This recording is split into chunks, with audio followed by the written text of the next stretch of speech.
Halo semuanya dan selamat datang di channel kami. Di depan saya ada Polar Grid X2 dan saya akan menunjukkan kepada Anda cara menyalakan jam tangan ini. Jadi mari kita mulai.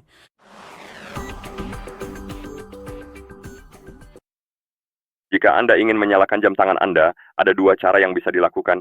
Cara pertama adalah dengan menekan tombol tengah di sini dan tahan hingga Anda melihat logo Polar di layar, dan cara lainnya adalah dengan meletakkannya di charger. Setelah ditaruh di charger, jam akan menyala otomatis.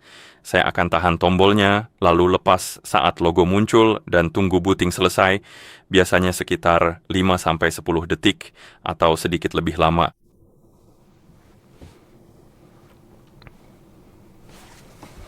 Oke, dan seperti yang Anda lihat, sekarang kita sudah masuk ke sistemnya, jam tangan sudah berfungsi, dan begitulah cara menyalakan jam tangan ini. Terima kasih telah menonton.